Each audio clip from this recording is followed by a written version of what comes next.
Hello mga ate, mga kabibi, mayong buntag, mayong udto, mayong gabi sa inyong lahat. Nandito na naman tayo ngayon at marami tayong pag-uusapan po tungkol sa mga buhay-buhay dito po sa Japan, lalo na pag nakapag-asawa ka ng Hapon. Mga kabibi, bago ko po isi-share po sa inyo, babatiin ko muna kayo kung nasa magandang kalagayan kayo ngayon. Ako naman, nandito po ako sa Hokkaido. Ngayon, ang ano po dito sa Hokkaido ngayon, medyo malamig na. Kailangan nakapangmahaba ka na ng sweatshirt na damit. At minsan malamig at minsan naman medyo nainit-init. Mahirap po dahil bago kasi sa sobrang init ng summer, tas biglang nalamig. Ingat-ingat na lang sa katawan para po hindi po lalagnatin. October 30, alas 12 ng tanghali pong tapat kasi day off ko ngayon. Ngayon po, ang pag-uusapan natin mga ate ay tungkol po sa pension. Ngayon po ipapakita ko po sa inyo itong libreta. Libreta sa salitang Spanish ba yung libreta? Ito ba mga ate baby? Yung mga libreta na tinatawag po to dito sa Japan na Nenking.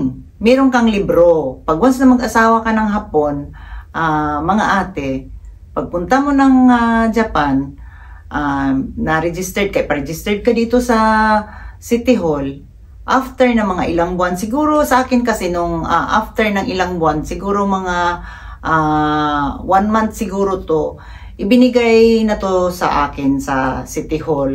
Tapos lalagyan po nila ng pangalan ito. Ito po yung katunayan na pagtanda mo, meron kang matatanggap na pension. Kailangan po to talaga na ingatan mo to, itago mo to, dahil nandito po nakasulat yung number ng pension mo. Kung ano kang number dito nakalagay. May number po yan. Kasi pag tinatanong ka na wala kang libreta, di ibig sabihin doon, kailangan mong sabihin na yan, ipapakita mo to para mabigyan ka po ng pension dito sa Japan.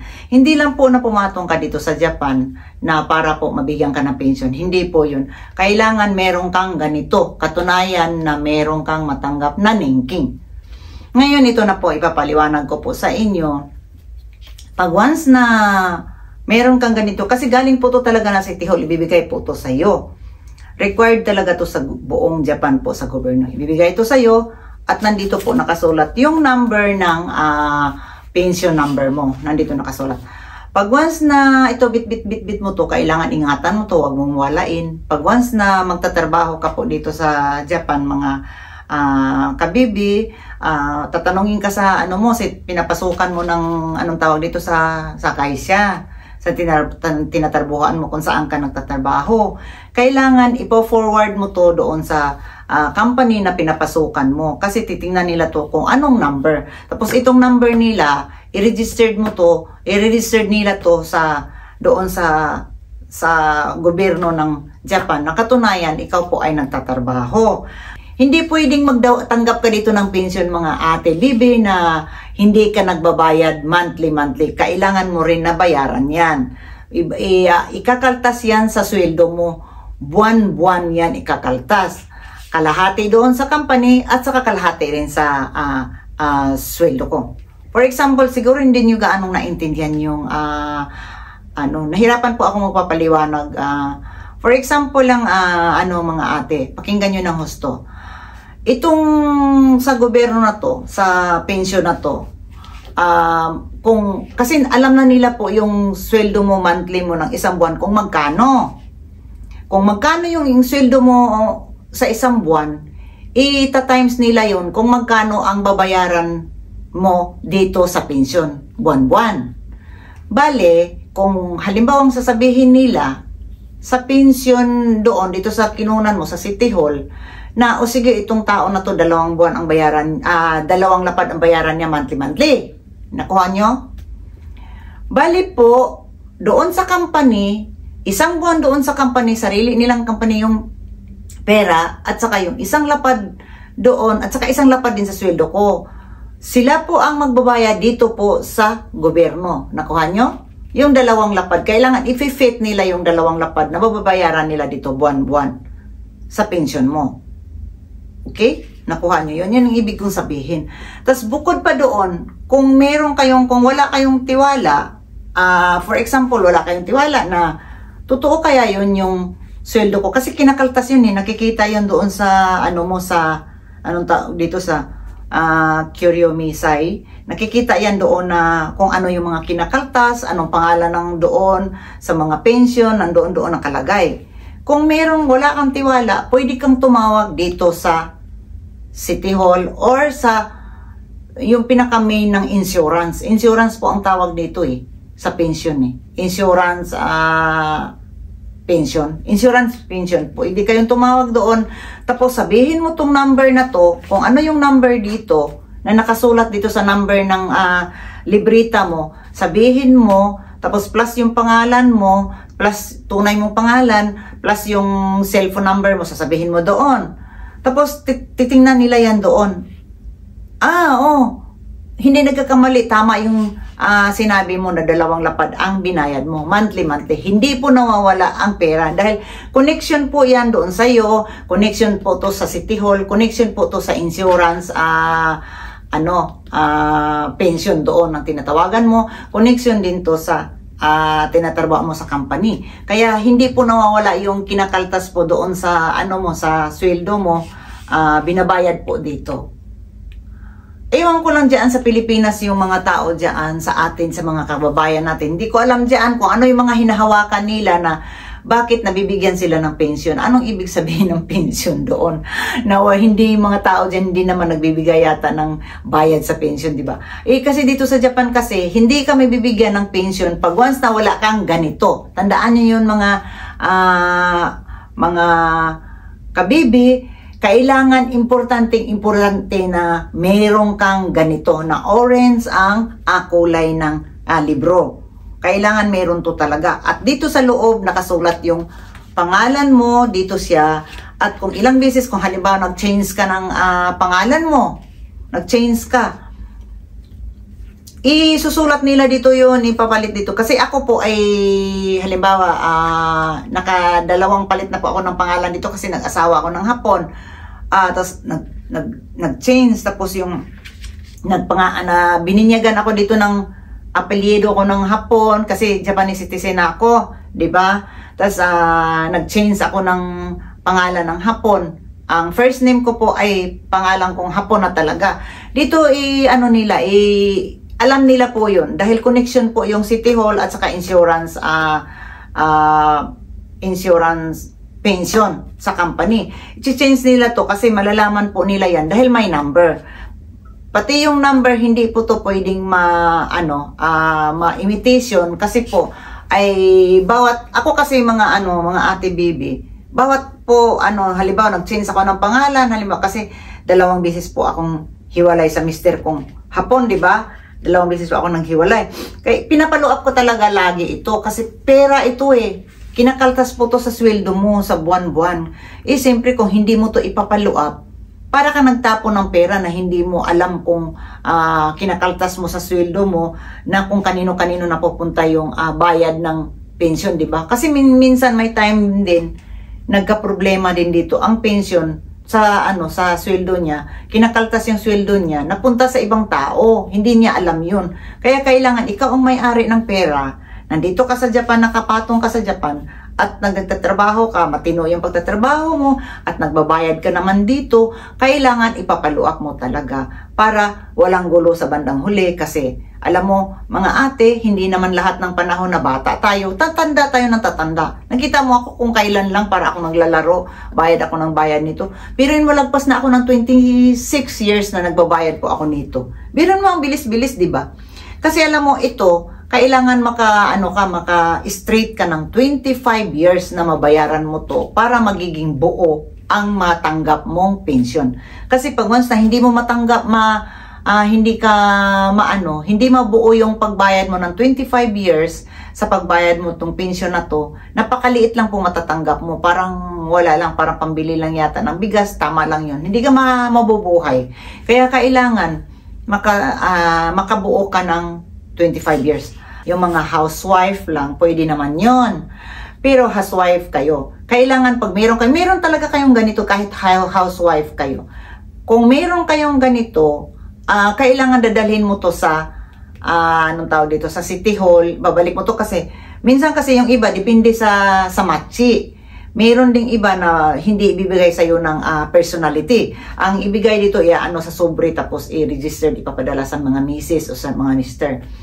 Kailangan po to babalik mo to sa City Hall kung saan kang matchi nakatira, kung sino yung napangasawa mo, Haponesa ba or Hapon ba, lalaki o mababae, depende sa inyo dito sa Japan. Dadalhin mo to, pati yung napangasawa mong Hapon, meron siyang ganito, di ba? Yung iba naman kulay blue, lalo na pag yung mga malalaking company yung kulay blue. Ganito siya pero parang kulay blue. Yun ang ibig sabihin doon, yung exclusive ba yung tinatrabuhan, malalaki sweldo pag mga ganyan. Parang government, trabaho ng gobyerno, parang gano'n. Kukunin mo rin yun, dadalhin mo yun, yung dalawa, yung sa mister mo, tapos yung sayo, dadalhin mo sa City Hall, ipa-registered mo doon, katunayan na ikaw ay misis. Para pag once na maghiwalay kayo or mamatay yung mister mo, meron ka pong matanggap na ang tinatawag doon sa salitang Hapon ay izok nengking. Izok nengking ang tawag doon. Oo, kasi kailangan ipa-registered mo yun para katunayan na ikaw hindi nagkakamali na meron kang nengking doon sa mister mo. Kailangan meron kang ipa-registered mo dito, ito. Sama-sama kayong dalawa. Pero kung ayaw mo namang ipa-registered, pwede rin naman yun. Kaya lang, ang problema doon, dadalhin mo to, magtatanong-tanong ka doon sa City Hall, tuturuan ka nila. Magbabayad ka ng private na monthly, ang babayaran mo, itong ganito, pension, kasi hindi ka naman nagtatrabaho sa company, di ba? Hindi ka nagtatrabaho sa company. Although kung sa company ka nagtatrabaho, ang company po ang magbabayad, ikakaltas po sa sa sweldo mo, wala kang problema, basta ibigay mo na lang to sa tinatrabahoan mo sa company mo, wala kang problema, sila na po ang magbabayad doon dito. Pero kung hindi ka nagtatrabaho, part-timer ka lang, kailangan dalhin mo to sa City Hall, tapos bibigyan kanila ng pamphlet, parang pamphlet na maliit. Halimbawa, mayroon kayong matanggap ng ganito, parang hangaki, di ba? Halimbawa, mayroon kayong matanggap ng ganito. Ibig sabihin dito, punta ka sa City Hall, kasi mag-a-apply ka ng ito, kasama mo to, dadalhin mo to. Mag-apply ka doon na bayaran mo, buwan-buwan ng isang lapad sa ka-6,000. Monthly bayaran mo doon. Kailangan bayaran mo talaga yan para pagtanda mo, meron kang matanggap na pension. Hindi pwedeng walain mo yun na hindi mo babayaran. Dahil dito po sa Japan, pag hindi ka nagbabayad ng pension, wala kang matanggap na pension. Nakuha nyo? Kailangan dala-dala mo to kasi nandito naka-record po yung pagkatao mo kung ano ka nang magbabayad ka ba ng pension. Yan. Padalan ka dito ng parang ganito ba, parang ang tawag sa kanila ay hangaki. Padalan ka dito tapos nandito, tapos bubuksan mo dito. Ayan, lalapad yan, di ba? Wag mo na lang kasi makikita yung pangalan ko. Lalapad yan. Pag nalapad po to, nagaganyan, nakasulat po sa loob ang worth ng bayaran mo. Ngayong buwan na to, hindi ka nagbayad ng pension mo. Bayaran mo ng isang lapad, saka 6,000 at saka 400. Itsimang rukseng yung hakin ang bayaran mo buwan-buwan sa City Hall. Ibig sabihin doon, wala kang pension doon sa company, pero meron kang pension sa City Hall. Kasi tatlong klase po ang pension dito sa Japan eh. Yung mga ordinaryong pension na kinakaltas po sa company, yung sa akin. Kasi ordinaryong tao lang ako, hindi naman ako government employee, di ba? Yung mga sa private po, kung sa City Hall ka, hindi ka na namamasukan, padalang ka ng muti sa City Hall na kailangan mong bayaran buwan-buwan ng itsimang rukseng rupyakin pala. Itsimang rukseng rupyakin ang bayaran mo buwan-buwan para pagtanda mo, magiging sayo yung pera. Pero, pag hindi mo yan babayaran mga ate, tandaan mo yung sinasabi ko sa inyo, pag hindi mo yan babayaran, pagtanda mo, wala ka talagang matanggap na pension. Nakuha nyo? Kailangan bayaran mo yun buwan-buwan. Pero kung meron ka namang asawang Hapon, pwede naman dadalhin mo tong papel at saka yung, itong libro at saka yung libro ng mister mo, dadalhin mo sa City Hall para maipa-registered ka doon sa pangalan ng mister mo. Katunayan na pag halimbawang mawala siya, kukunin siya sa Panginoong Diyos,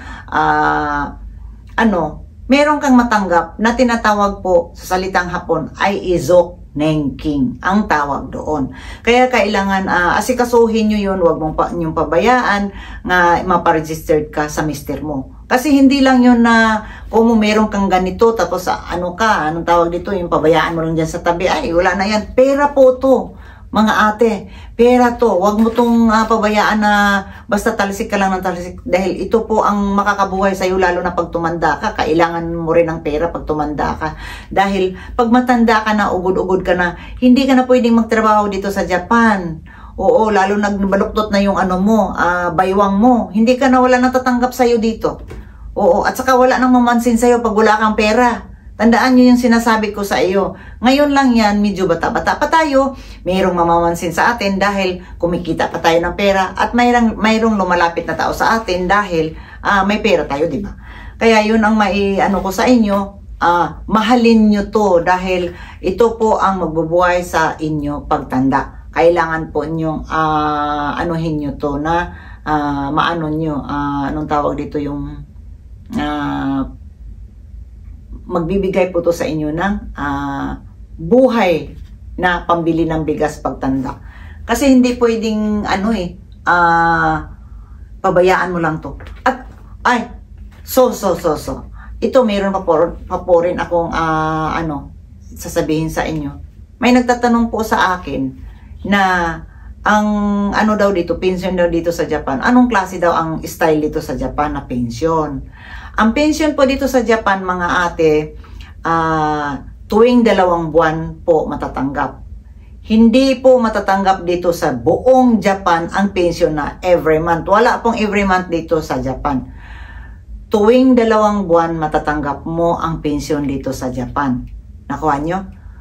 Depende rin sa pension mo na halimbawa pagka tuwing 2 buwan, kasi dito ang pension dito, sorry mga ate, ang pension po dito mga ate, buong Japan po, tuwing pitsa 15 ng buwan. Every 15 days. Pero 2 buwan yan, every 2 buwan. Halimbawa, meron kang matanggap sa, mag-start tayo sa December. December 15, may matanggap na pension. December 15. Halimbawa, ipalagay natin na 15 kalapad ang matanggap mo.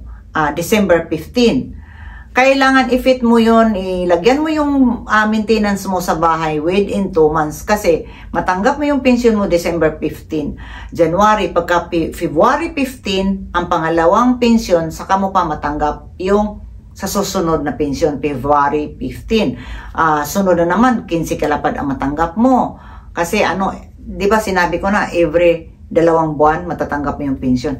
Tuwing 2 buwan mayroon kang matatanggap na 15 kalapad. Yung 15 kalapad, kailangan itutugma mo yun sa mga maintenance ng bahay. Kung kaya mo yun na pambili ng pagkain, gas, ilaw at saka upa ng bahay. Yung 15 kalapad. Lagyan mo yung sa December 15, yung pang-upa ng bahay doon. At saka sa January, kailangan lagyan mo doon ng pangbayad ng ilaw,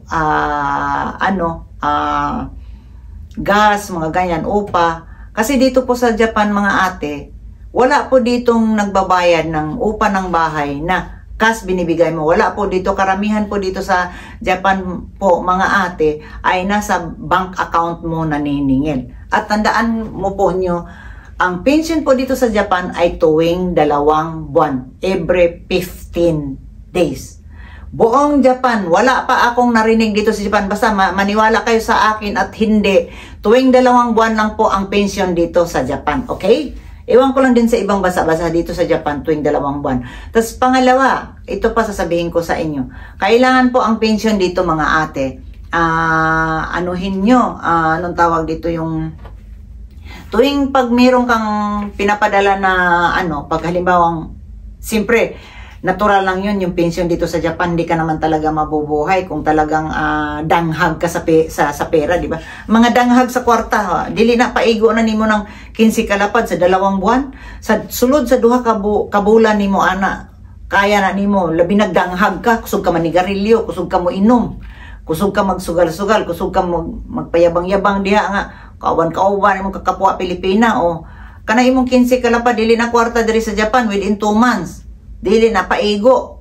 Kaya kailangan mag-ingat kayo. Tuwing 2 buwan ang pension lang dito. Diba? Tapos, ito lang yung sabi ko ngayon sa atin mga ate. Kaya ngayon, bukod pa doon, kailangan mag-ano kayo yung sinabi ko kanina, kailangan magpa-registered ka sa pension ng mister mo kasi in case lang kung mawala, mapunta sa heaven yung ano mo, mister mo, meron kang matanggap na Izok Nenking. Oo, 'di ba? Nakakatuwa yung usap natin ngayon mga ate, yung tungkol po sa Izok Nenking. Oo, yan sinasabi ko. Kasi napansin ko po din sa dito sa atin, sa bansa natin sa Pilipinas. Ang pagkakaalam ko diyan sa Pilipinas, yung mga nagtatrabaho po sa gobyerno, siyempre natural lang yan, kagaya din sa akin. Meron silang mga pension, di ba? Mga teacher, mga ganyan, nasa City Hall, nagtatrabaho, meron talaga silang yung pension. Pero hindi ko alam kung anong style doon na katunayan na meron silang pension. Kasi dito po sa Japan, hindi naman pwedeng kinakaltas sa sweldo mo buwan-buwan tas tungkol po sa pension kasi natural lang yan.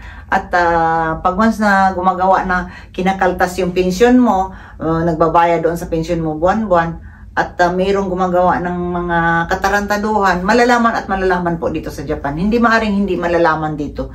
Hindi ka pwedeng katulad dyan, nakita ko na sa internet na, natatawa lang po ako, sorry natatawa lang po ako mga ate na napansin ko dyan sa Pilipinas na yung mga sweldo kinakat, tapos hindi napupunta doon sa dapat bayaran sa mga pension, sa mga beneficiary, hindi napupunta doon, binubulsa. Bakit nagiging ganun? Hindi ko maintindihan. Kasi dito sa Japan po, hindi ka pwedeng gumagawa ng ganyan dahil po, malalaman. Kasi meron kang bit-bit na account number. Yung account number mo, ikaw lang po ang nakakaalam. At ang insurance.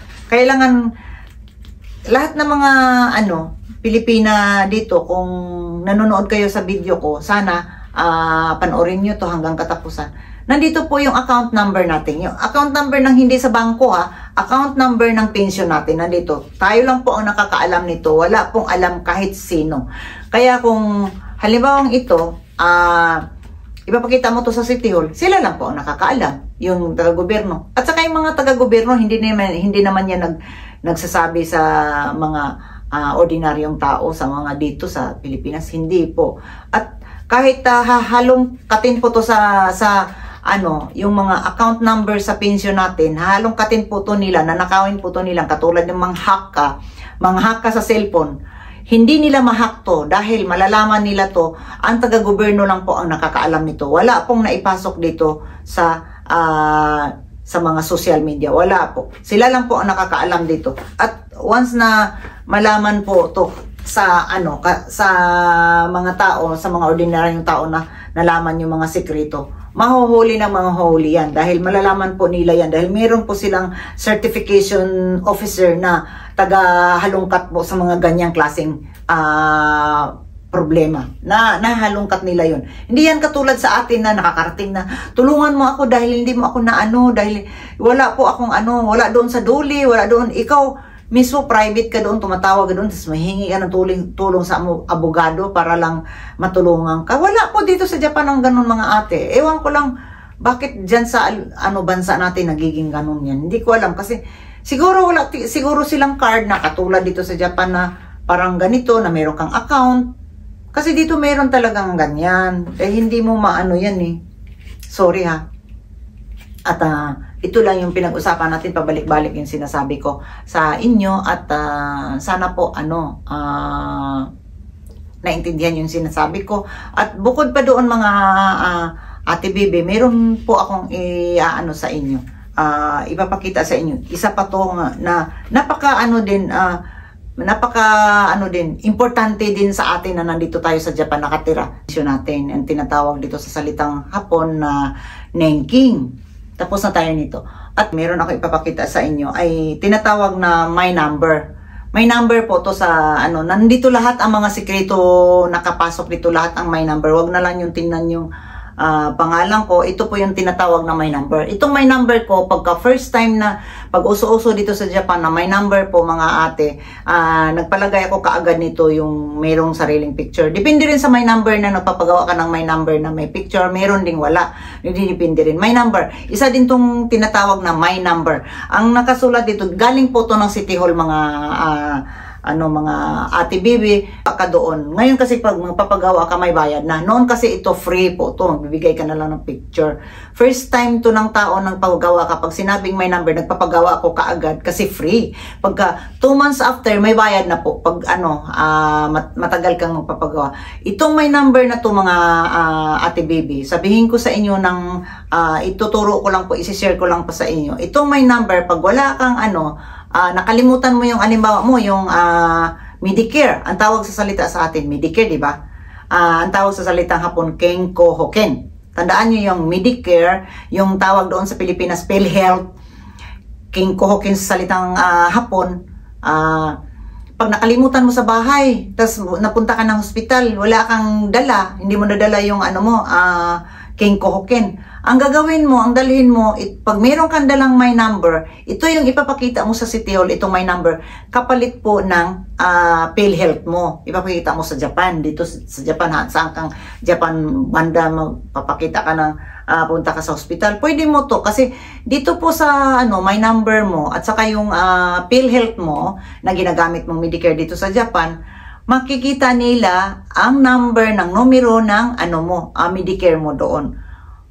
Makita nila doon. Tapos, pwede rin to gamitin mo kung magbayad ka. Kung wala kang pera, ewan ko lang, hindi ko alam kasi nung mga how many months from now, na po to, pwede po to, kung wala kang cash, pwede mo gamitin dyan na lang, ikakaltas, ito na lang, wala akong cash ngayon, wala akong pangbayad, ito na lang ang bayad mo. Pwede mo, mo na, sabihin mo na, halimbawa, Sanggay Baray, Yonggay Baray. Pag halimbawa meron kang bill sa hospital na nakarating ng sangsengin, 3,000 yen, pwede, sige, ikas na lang. Tapos, pag ibigay mo to sa anong tawag dito sa hospital, so bibigyan ka ng resibo, ito yung bayaran mo.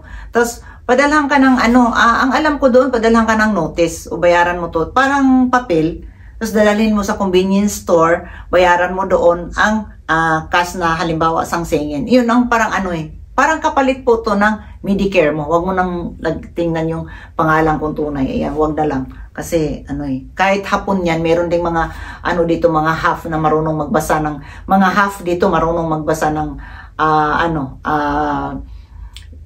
mga kanji. Kaya huwag na yung tingnan yung pangalan ko, tunay kong pangalan. At, oo nga. Hanggang dito na lang po tayo mga ate bibi, yung tungkol po sa pension at saka my number, yung tungkol sa natin sa pension. Alagaan po niyo yung pension niyo mga ate dahil po ay isa po yung pera po yan. Pag tanda natin, kailangan natin yan. Na matanggap natin yan, meron tayong pambili ng bigas dahil alam mo, pag baluktot na yung baywang mo, hindi ka na pwedeng magtrabaho. Kaya tandaan mo yun. Kailangan ipapaluap mo to lagi-lagi.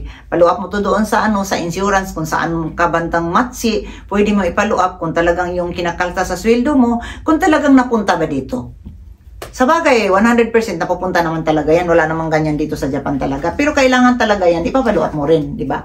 At ngayon po, meron lang po akong sasabihin sa inyo dahil share ko lang po sa inyo ngayon tungkol po sa pangalan ko po. Profile. Hindi ko po nilagay yung tunay kong pangalan doon. Hindi ako naglalagay ng profiling ko doon. Bininyagan po ako ng ibang pangalan. Ang first name ko ay bininyagan na ako ng Hapon. Tapos ang family name ko, bininyagan po ako ng pagkahapon. Bali, sarili ko pong pangalan yun na Hapon na talaga. Hindi ko muna nag-asawa ako ng Hapon, nagiging Hapon yung apelido ko. Hindi po. Meron akong sariling single Japanese name talaga. Japanese family name talaga. Yun talaga dito sa Japan ko yun ginagamit. At talagang ano naman talaga yan, kahit saan ako ng ibang country, nadadala ko naman talaga yan kasi yan talaga ang naka-registered ko dito sa Japan talaga. Ang family name ko ay Hapon at saka yung first name ko po ay Hapon. Yun na po talaga ang tunay kong pangalan na dala-dala dito sa Japan dahil po ay unang-una, binago ko yung first name ko po. Pero sa bagay, nagsisi din naman ako. Sana hindi ko na lang binago yung first name ko. Sana yung kahit apelido na lang okay na sa akin yun. Sana, sabi sa akin nga, kahit dadalawahin ko daw. Kaya lang, hindi ko na pwedeng babaguhin, dadalawahin ko yung pangalan ko. Ang pangalan kong first name ko, yung dati kong Filipino name at saka yung ngayon na Japanese name, first name, dadalhin ko yung dalawa kasi mahirapan na naman ako magbago na naman ng passport, magbago na naman sa bangko, lahat babaguhin ko yan. Masakit sa utak at isa din yan, connection din yan pag halimbawa pupunta ako ng ibang bansa, mahirapan ako makapasok dahil bakit lagi-lagi ako nagpapalit ng pangalan. Pangit, di ba? Kaya hindi ko na lang yun na yan na lang, dahil gikapoy ko ba o kuan sa kuang ngalan. Kaya sana po mga kabibi, maintindihan po nyo na ako ay hindi ko pwedeng ilalagay po sa profile sa social media yung family name ko at saka yung first name ko na Japanese name dyan sa social media. I'm sorry na lang at pasensyahin niyo ako at sana po maintindihan po niyo yung dapat kong pinapaliwanag ko ngayon dahil po ay siyempre ngayon ko lang po naalaala na medyo mahirap din pala na mag-change ka ng pangalan na yung pag pumupunta ka ng ibang bansa, iba na sasabihin sa'yo, bakit ganun, bakit ganun. Ang daming problema pag pumupunta ka ng ibang bansa dahil bakit nagiging iba ang pangalan mo, gayan-gayan. Kasi dito sa kanila kasi mga ate, dito sa Japan kasi, pag once na magiging Japanese citizen ka na, magdidepende yan sa iyo kung gusto mong mag-change ng first name. Pwede kang mag-change ng pangalan mo talaga. Anuhin kanila, tatanungin kanila, tapos kakausapin kanila kung talagang gusto mo ba itong pangalan na to at gusto mo ba sa apelyido na to. Kailangan pag-isipan mo muna na itong apelyido na to at saka yung first name na to, gusto mo ba talaga? Kasi mamaya magsisi ka. Parang ganun, ginaganon kanila bago ka Tapos mag-iisip ka ng isang linggo. Sige, mag-isip ka muna ng isang linggo. Pag after 1 week, bumalik ka dito sa City Hall para ipalo up mo yung pangalan mo. Kung talagang gusto mo talagang palitan ang pangalan mo talaga. Kasi dito talaga, pag magiging citizen ka na, magiging Japan passport ka na mga ate, pwede kang magpalit ng apelyido at saka pwede kang magpalit ng pangalan mo, first name. Yun lang ang mga ko sa inyo. Pero kailangan, pagka magpalit ka ng ganyan, kung sino naman yung mga Pilipina dito na nakapag-change ng nagiging Japan passport na kayo, pwede naman kayo mag-change ng pangalan saka apelyido. Pag ayaw nyo sa apelyido na nagiging napangasawa mong Hapon, pwede ka, ang apelyido mo nang binigay sa gobyerno sa'yo dito, pwede naman wala namang problema yan Kaya lang pag-isipan nyo muna, baka mamaya magsisi kayo. Maganda, kahit Japan passport ka na, pwede kang kumuha ng apelyido ng sarili mo dito sa Japan, at saka yung first name mo, daladalahin mo na lang yung dati mong pangalan ng pagka-Pilipina mo, dalhin mo na lang yun, huwag mong ihiwalay dahil mahirapan ka pag pumunta ka ng ibang bansa, sa totoo lang. Ako, nahirap ako ngayon na pumupunta ako ng ibang bansa dahil siyempre magtataka sila sa akin na bakit Pilipina ka, sa Pilipinas ka pinanganak, bakit yung first name mo, bakit Hapon ang first name mo. Tinatanong nila ako, siyempre naiinis ako dahil lalo na pagpagod ka, nagbiyahe ka sa aeroplano, tatanungin ka pa ng mahaba sa airport, dyan sa immigration, tatanungin ka. Siyempre, pagod ka, di ba? Kailangan mo pang ipaliwanag, mga ganyan-ganyan. Kailangan ka pang magsalita ng ganun. Kaya pasensya na po kayo mga ate. Sana po maintindihan po niyo ako. At ngayon po nag-vlog po ako ng maliliit lang po na wala naman po akong subscriber Ewan ko lang kung pwede pa ba ako mag-YouTube. Hindi ko alam bali po ang pangalan kong dala-dala po sa sa Facebook, dala-dala ko po sa mga sa social media ay yung pangalan kong pagkapangalan ko ng Pinoy. Yung dati ko pang pangalan po yan. Kaya lang, binago ko lang po yung spelling. Oo, binago ko po yun. Parang gusto ko na walang kaparihan na pangalan po sa buong bansa. Pangalan ko po yun ng dati ko pang Pilipina pa ako. Tapos yung pangalan ko po sa sa video ko po sa anong tawag dito, sa YouTube ko po ay hindi ko po dinala yung pangalan ko po. Naggumawa lang po ako ng ibang pangalan para lang po magiging attractive yung mga manonood sa video ko po. Yun lang. Sana maintindihan po nyo at sana itong na-share ko po sa inyo na 3 klase na tungkol po sa pension at tungkol po sa anong tawag dito sa my number at tungkol po sa tunay kong pangalan ng pagkatao ko. Kung sino ako, bakit hindi ako nakakapag sulat-sulat diyan sa profile ko sa social media. I'm sorry at maraming pong salamat sa inyo at sana pinapanood niyo tong video ko po hanggang katapusan at please like and share. Thank you very much. Maraming salamat po sa inyong lahat at hanggang dito na lang po tayo. Came from Hokkaido, from Japan. Bye-bye!